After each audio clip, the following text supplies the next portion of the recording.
I think we can get started.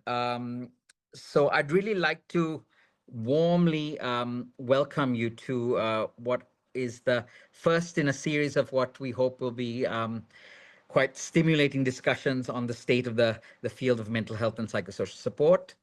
Um, uh, as I said, there's been an overwhelming interest in this event, which I think represents a lot of the feeling in the field, and I think these critical dialogues have probably been quite a long time coming, and I think it'll turn out that many of the issues we'll talk about. Um, are not all that new. But I think that the impetus for this particular discussion has been growing in the last year or two, or perhaps even longer, particularly because beyond the field of mental health and psychosocial support in crises and humanitarian emergencies, there have been these larger debates and movements examining some of the issues, both of sort of historical and contemporary inequalities and injustices in the governance, funding, resourcing, knowledge economies, and sort of actions in both humanitarian assistance and in the development field. And these have been articulated from the perspective of decolonization, localization, but also the participation rights of affected communities, whether they be refugees or persons with psychosocial disability.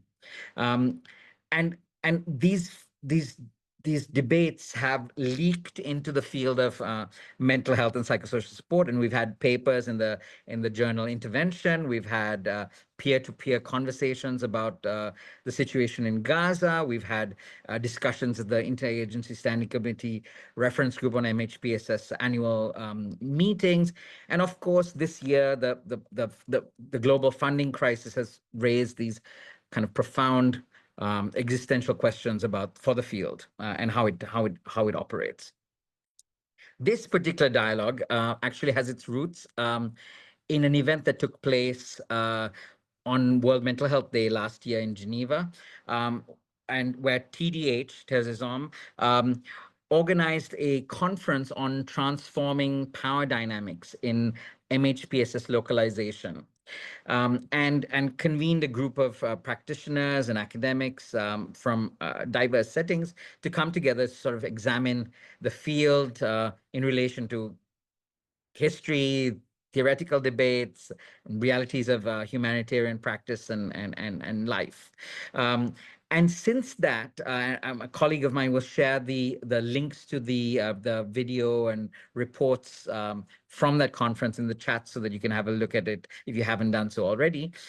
But ever since that conversation, there has been amongst the panelists who participated in it and the people who organized it, a very, I think, a deep and kind of committed engagement around trying to follow on from those conversations. And so we have today in the room colleagues Neziz Watiti, Patrick Onyango, not with us today, Kristen Hope Burchell, Shadi Jabber, Lourdes Carrasco-Colom, Nancy Barron, and Maria Bray. If you can wave your hands, all of you in the room, we've been having these debates on a kind of a monthly basis about how are we working on this, what's happening in the field, where are these conversations happening, and there was sort of a sense that we wanted to connect with a larger group of colleagues who are no doubt, we know of certain initiatives that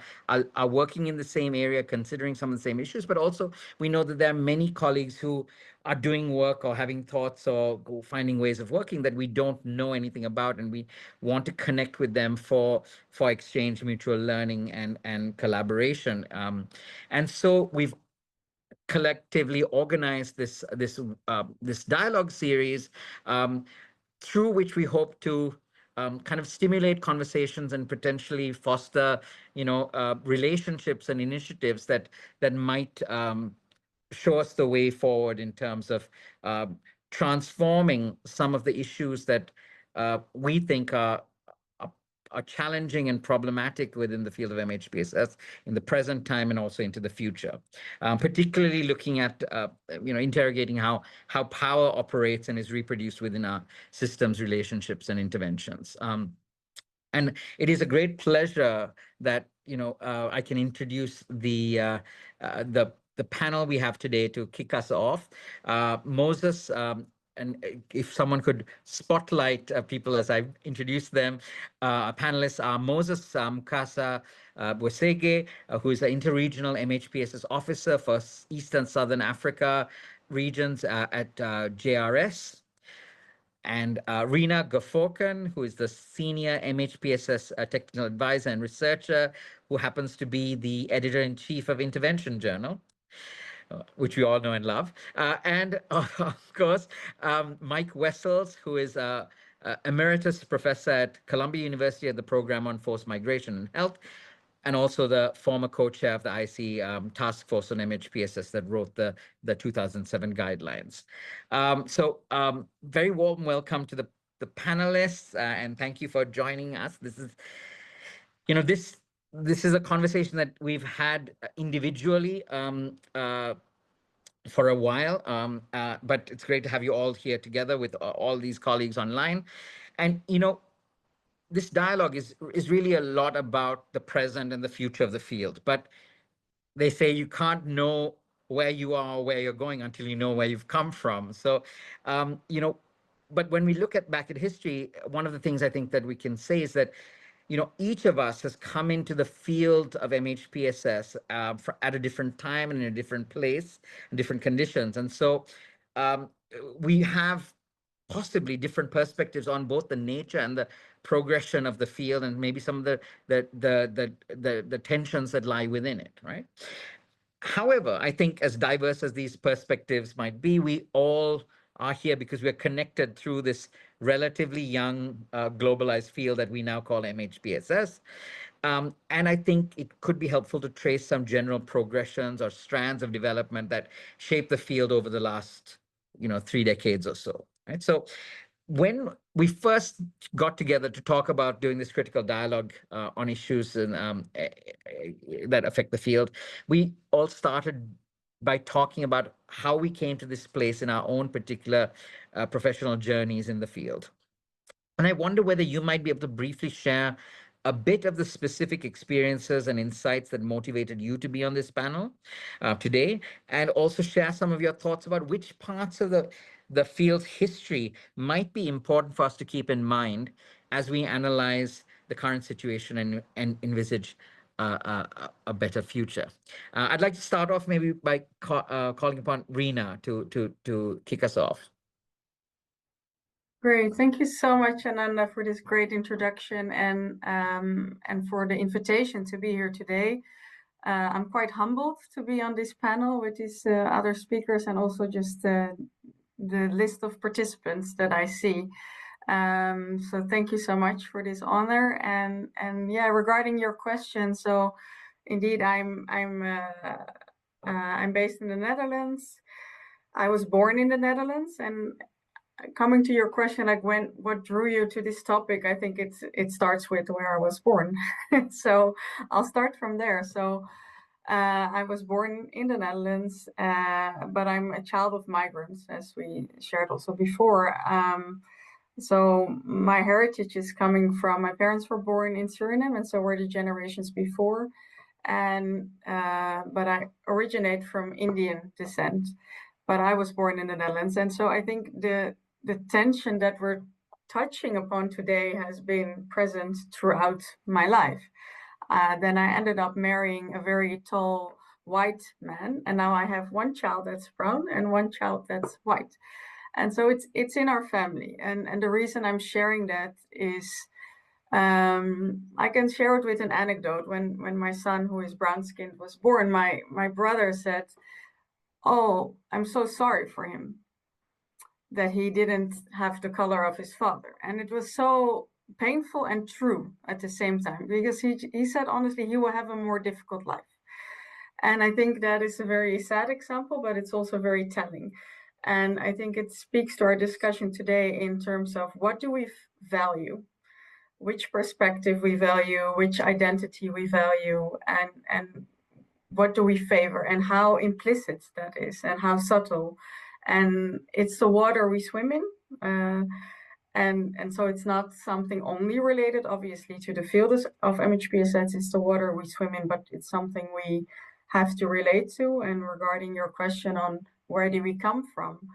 Well, a lot of what we're based on is coming from psychology or psychiatry, which are disciplines in itself that have a very long history of in colonial times, in how we think about mental health, how we think about well-being, and in a field that is MHPSS, and where we work towards restoring dignity, humanity, healing, taking into account diverse perspective, inclusive perspectives, I think is crucial. If I can add something from the perspective of being editor-in-chief of Intervention Journal, it's also about how do we view knowledge. What is knowledge? What is credible knowledge? What is valid knowledge? What is evidence-based? And who decides which perspectives are favored over others? Yeah, I think I'll leave it at that for now, not to take too much time, but I'm looking forward to continuing the discussion. Thanks, RIna, also for connecting the deeply personal that's at the heart of our field with also the structural and the kind of the knowledge economy, let's say, that we also have to traffic in, let's say. Moses, can I invite you to join the conversation? Hi, thanks, Ananda. I don't know, it's such a great privilege to be part of this conversation, not because we are such a very unique panel, but also because the discussion is so noble and kind of like long awaited to be part of. So my name is Moses, and I work with JRS. And why I'm drawn to this conversation with excitement is especially what RIna said for me, is the issue of identity in the field of practice, because it's all coming from Uganda originally. And then where I know well-being is defined differently in our context. And then I find myself landing in a field of practice where well-being seems to be defined differently, contrary to actually what I witness in my context as working and is defined as well-being. So for me, this discussion is so dear to my heart. And I also just to share that, but 15 years ago, when I joined this field, it was still a virgin field, for lack of a better word. It was still filled up with innocence, right? The field that I joined 15 years ago was one that drew so much from communitarian principles rather than the current hegemonic nature of humanitarian development models. It was more to do with relational building, collective well-being of people. It was never about manualizing well-being and working in a way that is more, standardized, with a lot of appetite for scientific rigor and validation. That's not the field that I joined those years ago. So for me, this discussion is very interesting, and I'm looking forward to what we can kind of like co-create out of it as a team and together with the participants. Thanks, Ananda. Back to you. Thanks, Moses. Mike, I'll bring you in here. Thanks, Ananda. It's a real honor to be with you today to engage in some critical dialogue and reflection. And I wanted to just try to share a little bit about my own view of sort of the trajectory of the field, a little bit on my place within it, echoing some of the themes that RIna and Moses have identified. So I would say that we started back in the late 80s and 90s, early 2000s, in a bit of a mess. The field was deeply polarized. People debated without listening. Dogmas prevailed.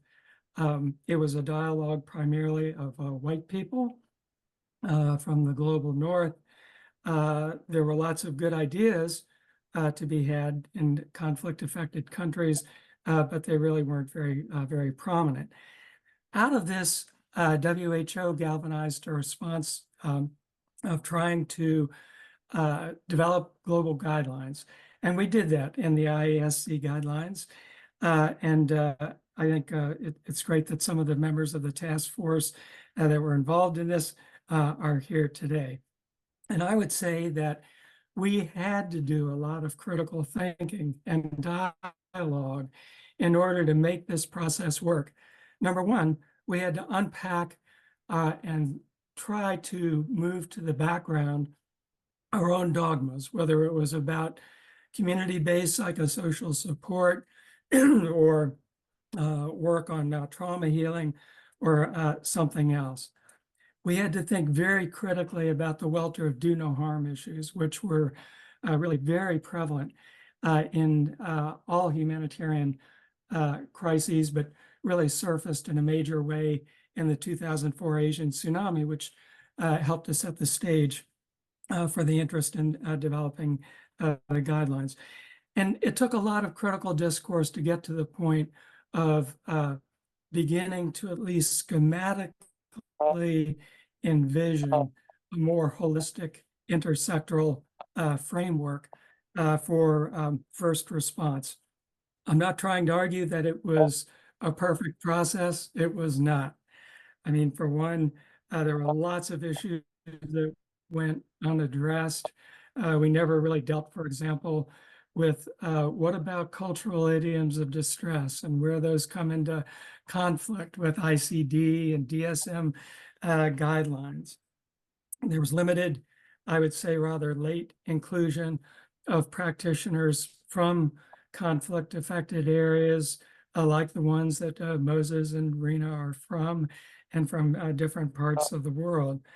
And in those days, we did not interrogate the enormous power asymmetries that are institutionalized and which are deeply harmful to mental health, ironically, sadly, within the humanitarian system. And, you know, maybe that's because there was fear about losing one's position or scaring donors off or reducing humanitarian aid, but those were not prominent. I would say that next, this was followed after the guidelines by a period of about 10 or so years of consolidation. And the emphasis was on the implementation of guidelines, which was a high priority, developing tools, trying to generalize to different contexts.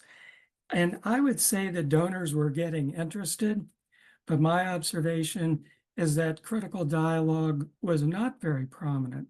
It was less prominent than it had been in the guidelines formation themselves. Then after that, and I don't have exact dates for this, I would say the third stage was on Broadway. Finally, mental health and psychosocial support became recognized, even prioritized areas of humanitarian response, not things to be done as an afterthought or a second tier, but front tier. And they were galvanized by Me Too and Black Lives Matter, a variety of global social movements that brought these issues to the fore. This meant bigger funding, pressures for standardization and scaling up, doing things the way donors wanted. And my observation is that there was a corresponding de-incentivization of critical dialogue. And because probably there were concerns that maybe we would jeopardize the position that we had worked so hard to get ourselves into. So in some ways, our successes ended up limiting our critical discourse. So I come today out of a deep desire to help reignite the fires of critical discourse, both for purposes of co-learning, because these issues are way too complex for any of us to take on alone, and because we need very different points of view. We think best when we get outside our own skin and begin to interrogate our own culture, background, gender identity, and so on. And then on a more selfish note, I think it will help end my own feeling of loneliness. You know, I mean, I think it's lonely to take a critical perspective on a field And in my own work on the past 10 or 15 years, I've done a lot of work on community-led approaches that feature power in the hands of local people with real agency and decision-making, and me not being the expert, but being the, solidarity accompanier and so on. But it's a very lonely journey, and a lot of the powers that be, try to marginalize the approach.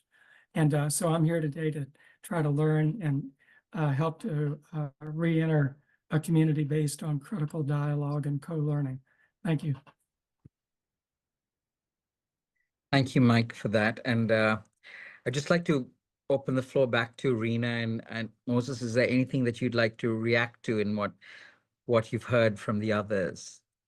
Yeah, I think for me, when I hear Mike speak, this is very important because it's a historical and the other day, I was listening to him. Still, what came to my mind was how innocent actually Mike keeps on sounding, and that same innocence, I think, was the foundation around the original MHPSS establishment and conceptualization, because it was more about community, collective healing, while recognizing the individual needs of people, and there was no transactional process in that regard. But for me, now, like having been engaged in this process for quite some time now, it's sad to see that we've kind of like, I don't know if Mike, you believe this, but we've flipped a little bit from that innocence, and the cost we are paying for this is so huge. One, I think it was at the start of your presentation, you mentioned that donors actually are influencing more of what should be done. And two is that there was need for standardization. And for me, one thing I believe that has come as a cost with this process of standardizing, making MHPSS a global field of practice that is recognized within the entire humanitarian system, is the fact that we've actually had to shift the cost of good practices, including, for example, the connection, with communities themselves and their actual MHPSS needs to actually serving the needs of the donor community and serving the needs of our own organization portfolios. And I don't want to mention names, but we know that, Mike, can you imagine having to manualize normal human experience? And, what is even sad to that is we see that we currently embrace what you call retrofitting, right? So this wasn't the foundation of what MHPSS was, from what you're describing. Retrofitting means we have all these bigger standardized documents and manuals and etc. that we bring to the global south, where I come from, I speak where I'm coming from, and then say, oh, we adapt, you guys need to do things like this, or you need to adapt things like this. Even the adaptation itself is contrary to the foundational core principles of MHPSS, participation, meaningful participation, do no harm. So you notice that whereas really what you're describing, in my opinion, has significantly contributed to making the field visible, recognized, but also we should acknowledge that somehow we've flipped off track in the name of wanting to have clear validation, serving donors. And I think sometimes I feel like it's not only us to blame the donors, it's us failing to know how should we have gated this dear field of practice that we all embrace and work with. Back to you, RIna. I don't know what's your perspective. Thank you so much, Moses and Mike. And I agree. It's really great to hear your comprehensive reflection, and Mike, about how did it start? How has it changed since then? And I don't know, just so many thoughts came up as both of you were speaking, and I resonate with what Moses just explained also of who is it serving, right? Who is the current programming or the tendencies? Who are they serving in this moment? Is it serving a donor? Is it serving the community? And I think there's a tension there, and maybe also just a difference in perspective. And at the same time, I just had a really like helicopter views. Like I think it is also aligned with some of the like global tendencies. We're talking about McDonald's, for instance, right? Like whenever something, the need for standardization, the need for globalization, it is repressing local initiatives. And I think we're seeing this in many topics, in many areas. And I honestly wonder what does it bring? What does it bring, the standardization, the need to have a one size fits all approach? Who is that serving? Who is it serving? I think that's the question that keeps coming back as I'm hearing your stories. Thank you. Thank you. Thank you all. I think I'm hearing a lot about in what you're talking about. I mean, around this, the trajectory, the historical movements that have seemed to advance the field, but perhaps brought along with it transformations of the technologies, bureaucracies, consolidation of power and interests, let's say, that shape what practice looks like and what is possible and what is not, and a need to kind of revisit these. Now, I think in the introductions, you've all gone really to the heart of the matter, which is why we asked you to come on this panel. But I think, these are the issues that necessitate the kind of dialogue series that we're trying to launch here. And in this session today, and I'm sorry I didn't mention this earlier, what we're hoping to do is get things started with the panel, but then also move quite in probably about 15 or 20 minutes to breakout rooms where we can hear from all of the rest of you who've come here today to participate in this dialogue, right? So what I'd like to do before we get to that, though, is maybe I know that Mike, RIna, and Moses have articulated some of the kind of the motivations and the concerns that bring them to this conversation today. But maybe I could ask you to kind of try and help us kind of look at these issues that are to be discussed in sort of discrete kind of topics, or kind of under kind of headings that will help us sort of get a handle on what it is that we have to focus on, right? So before we go into the breakout rooms and invite others to add their, could you perhaps get us started by sort of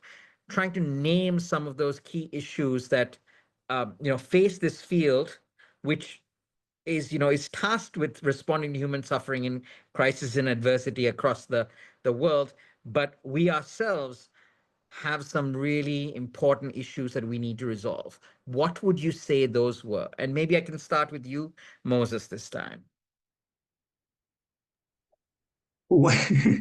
Thanks, Ananda. I'm laughing because I was going to say that one of the biggest issues, a huge appetite, like a huge appetite from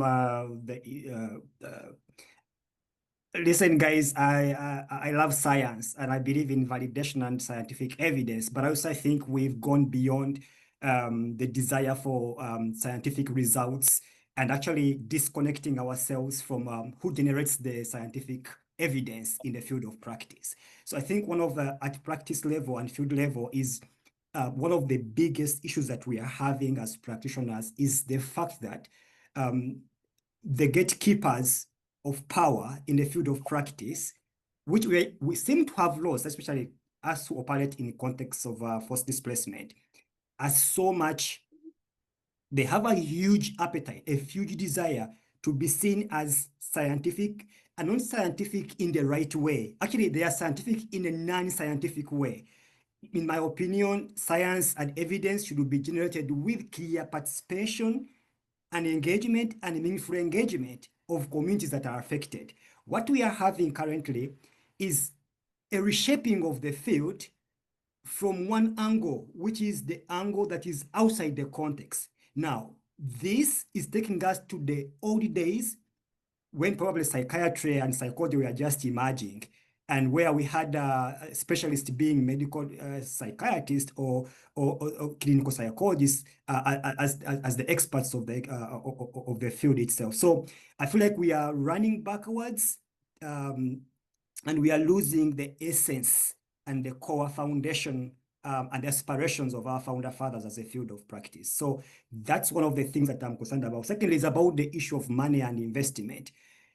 MHPSS was never, in my opinion, Mike, please correct me, supposed to be transactional. You know, it was more to do with, Nancy is on this call, which is interesting, and Marianne.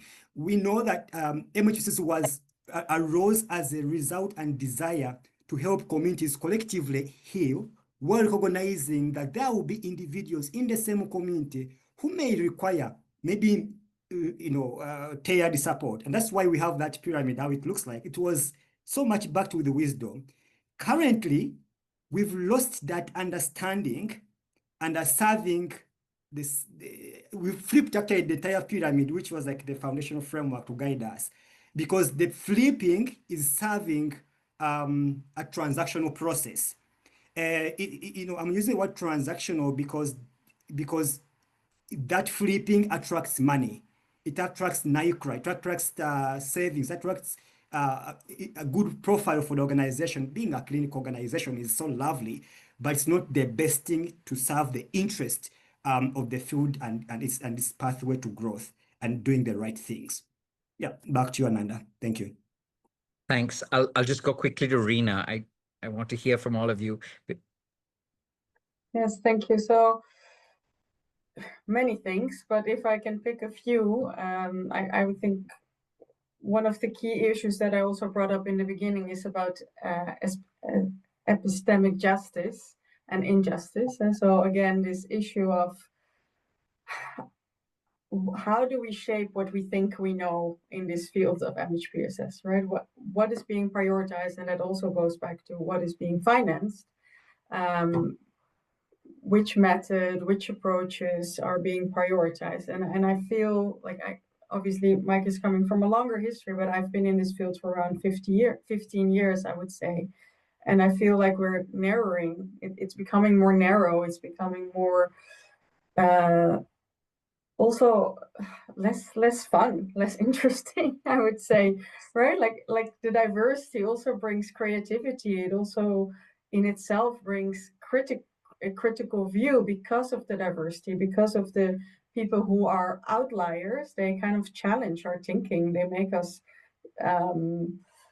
it's exciting, right? We're saying, oh, this doesn't work for this group, or this is a new perspective coming in, or this is a new angle to the problem we're trying to tackle. And yeah, I think we have to be careful there not to become too narrow in what is right and what is wrong, and the dominance of certain narratives that are being favored. And yeah, keep it open, keep it fun and exciting. It's fun. Don't be scared. Mike. Well, thank you, Moses and RIna, for these great reflections. I can only add that, I think that this enormous power asymmetry that's vested in psychologists, psychiatrists, funders, policy leaders in the global north, is a huge fundamental problem. And what happens at a program level is the donors demand these top-down expert-driven programs, which are evidence-based, where the evidence is overwhelmingly from the global north, leading to the epistemic injustice that RIna has identified. And I think these are really huge issues. And we need to recognize, first of all, that in itself is a gigantic do no harm issue.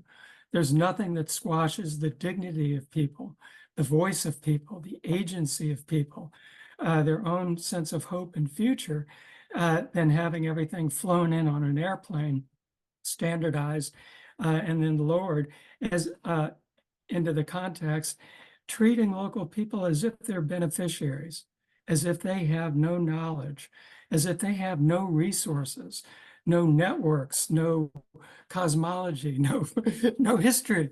It's almost canceling in some ways. It's really quite worrying. And I wanted to also link it to localization.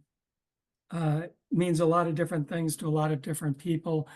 I'm very worried about how narrowly conceptualized and constructed it is. I think the focus on transferring money only increases the transactional aspect that Moses is talking about. And I'm very worried about, how do we co-learn with the people who are the natural helpers? Every community has people out there, ordinary parents, grandmothers, children, youth, doing incredible things. And how do we learn from and support from them? I'm worried that localization actually discriminates against communities in many ways because donors will only give the money to registered entities. And many communities, of course, are not registered entities, or they're registered with governments that have been perpetrators against them. So I just see these currents as really requiring a lot of critical thinking and of learning and walking with communities and with local people, taking an approach that honors their knowledge, appreciates their problem-solving ability, and their ability to create contextually, locally owned and effective interventions for people. Thanks. Thank you, all three of you. I think one of the things that strikes me when I listen to you speak is that some of the things you talk about exist as language that we see in routinely. But I think when we talked about setting these up, we talked about genuine dialogue, and I've seen some comments in the chat as well about a sense of honesty, a sense of vulnerability in talking about things. Moses, you talked about naivete, innocence, but are we also really talking about values and principles and being critical about things that are hard to talk about or that are unspoken? So I think talking about power is one thing that seems to run through this, but also politics in a sense, in the small p sense of interests and how things are organized in the interests of particular groups, and that we're not all just all on one page. Working, but we have different positionalities and different interests, and sort of just thinking a bit about what you're talking about. We're talking about the interrelatedness of issues around how funding is organized, the inequities of funding systems. Perhaps I think the question of where does risk lie, who is recognized, and I think Mike, you talked about the localization, the potential trap or risks in localization, and I think what we're hearing in relation to the humanitarian reset, whatever that turns out to be, there's a real risk that may just uncritically exacerbate some of those same tendencies and concerns that you have around where where does risk lie, where does effort lie, and where does power still reside? Not really rethinking the fundamentals as you're encouraging us to do. We also talk about governance around decision making, right?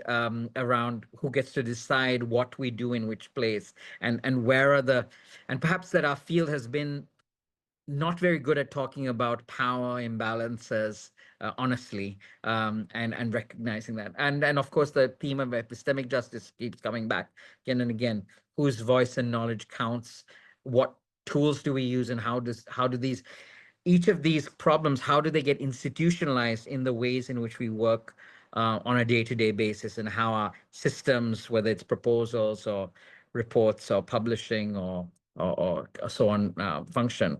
I think one of the themes that I haven't heard come up, but I'd like to raise it simply because I think it has been a theme throughout the history of the field, is that of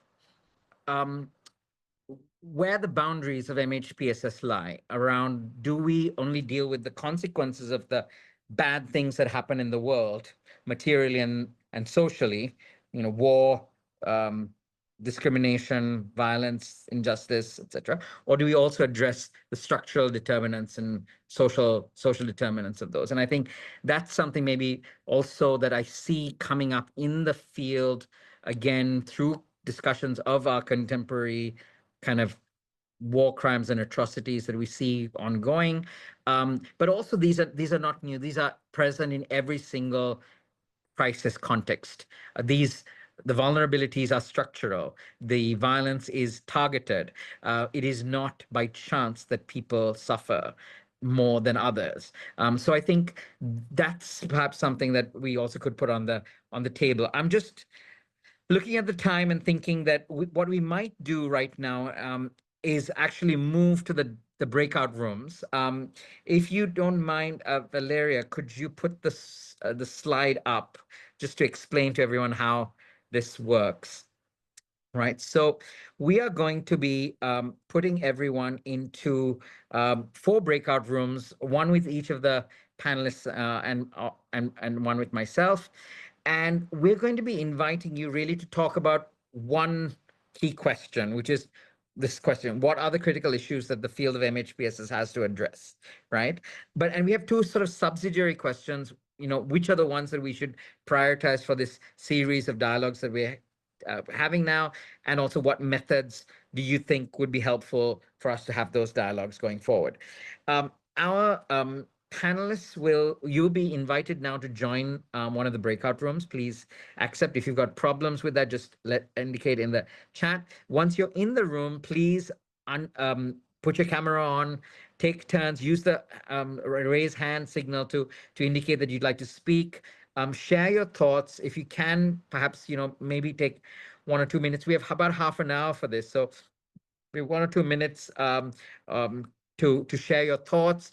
We also have a Miro board, which you can see a link to in the chat, where you can, while people are speaking, if you want to make sure that your thoughts are captured, enter your ideas on one of the little sticky notes. If you've got difficulties with that, put it in the chat. A colleague will copy and paste it from there. If you want to just speak, just go ahead and speak, and someone will write it down. Our interest is to try and understand. We've had the panelists articulate a number of key issues, but clearly this is not a comprehensive or kind of worked out frame for us to explore. That's beyond the scope of a short discussion. But what we would like to do is look at the different themes and issues that are of priority to the community that we're a part of, and then construct follow-on sessions that will look at these in greater detail, and that will bring resource persons and colleagues to kind of get us thinking about these in systematic ways, both of what the problems are, why they are the way they are, but also what we can potentially do about that collectively. So without further ado, I'd like to just open the rooms and invite you all to move to the breakout rooms.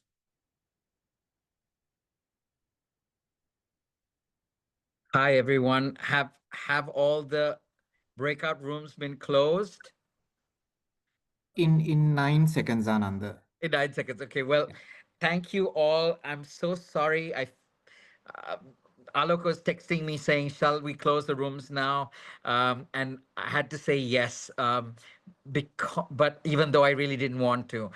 We had such, I don't know, I can only speak for our group, such a good conversation. And I'm sure the same from others. I'm going to ask, I know we don't have much time. I want to say a couple of things, but I will save that for the end.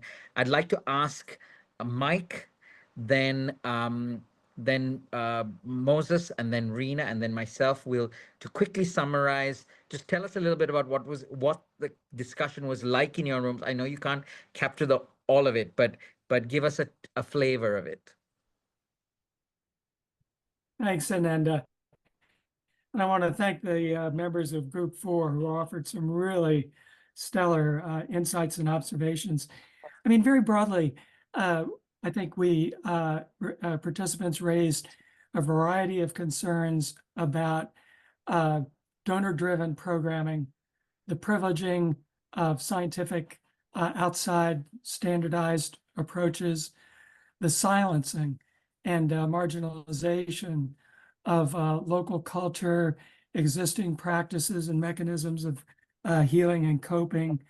They called attention to power shifting as a high priority, meaning that in our dialogues as we move forward, we need to be inclusive. Participation is not something that's orchestrated and driven by someone with a particular agenda. It's rather a matter of opening up and learning from people who have different values, perspectives, and voices. And I think these were some of the key themes. There were some others as well, which I'm sure will come across in the notes.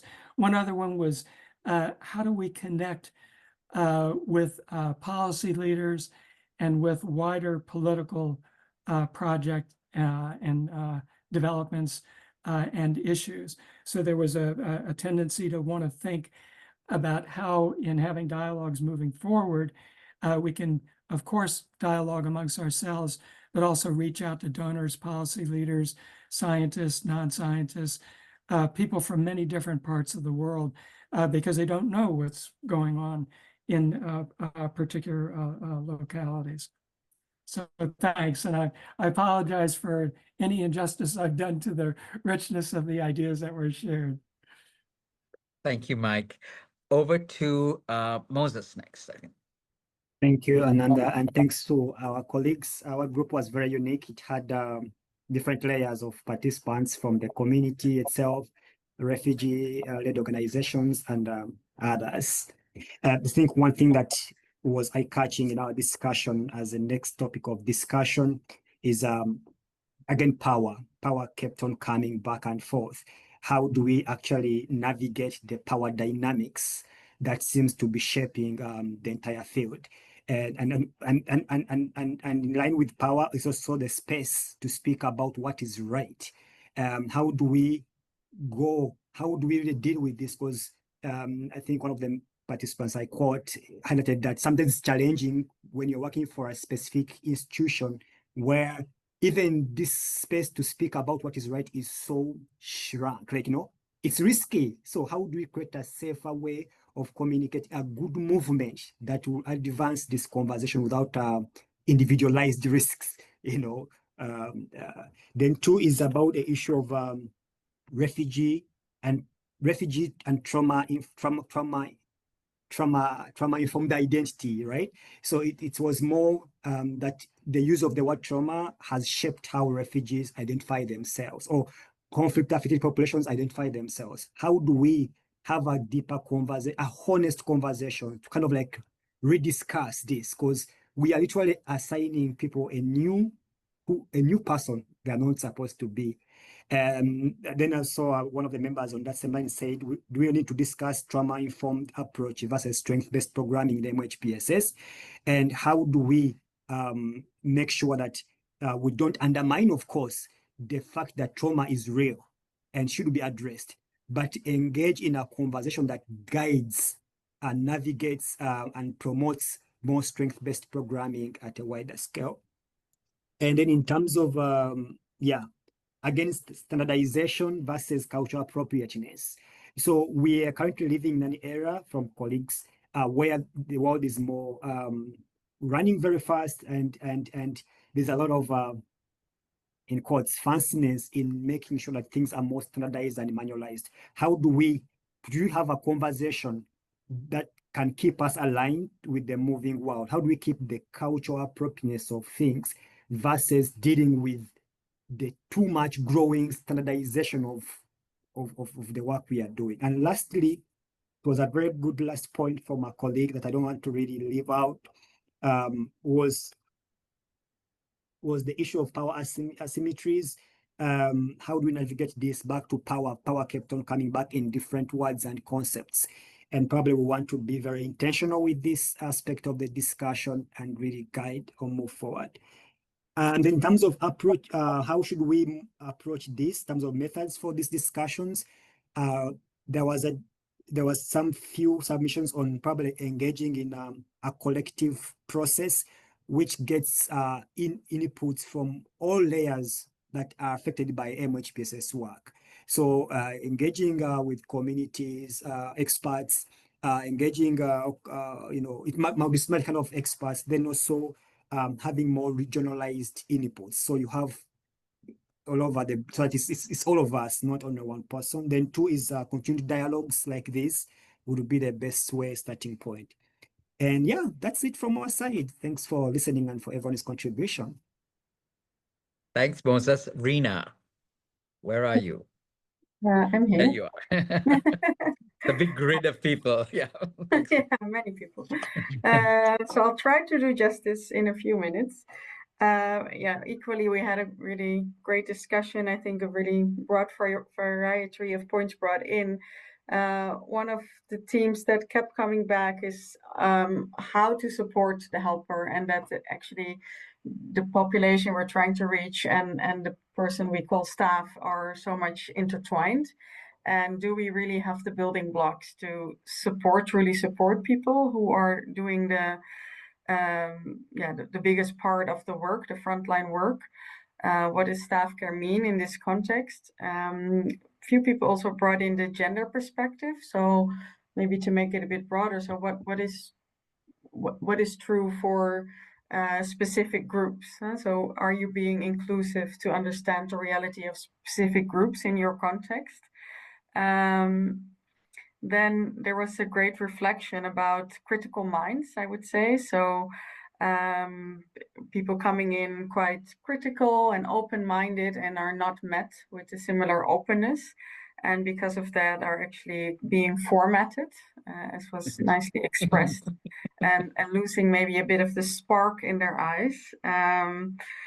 Then another point brought in was on our role towards working within a human rights perspective, and what is our role in the MHPSS field to also discuss, tackle, advocate for structural injustices. I think we also spoke a bit about that in the broader panel, but it also came up in our group, and there also the bridge to peace building. And systemic injustice. And then we had a great reflection from Ahmadullah, who is working in Afghanistan and was really reiterating the need for cultural, not adaptation, I don't want to say, but really bringing in from the start the needs from the community that is being served, in order also to accept any type of intervention coming in. To start really from the perspective of the people who are supposed to benefit from the intervention. And then we also spoke about, we talked a bit about, okay, but so how can we tackle that? And of course, one of the ways was a participatory process. And we also unpacked a little bit of what does that actually mean. Again, it means targeting different groups and really working from the get-go with people, analyzing the context, tackling power disimbalances. I'll leave it at there, and I hope I've done justice to this great, rich discussion. Thank you, RIna. It's lovely to hear from the groups and also to realize that there are elements that resonate. So the group I was in, we started off with a really powerful framing of a colleague trying to find a place where they could have more power to decide what was to be done. And as they went up the chain of from social worker to program manager to designer, etc., they found that there was still further, the power lay beyond. And it really led us, I think, to a theme that came through a lot of the discussions around the importance of the framing of our understandings of what suffering is, where the problem lies and where the solutions lie, in defining problems, recognizing, when is something a symptom and when is it an adaptive reaction to a situation that is intolerable and impossible to without that symptom, quote unquote.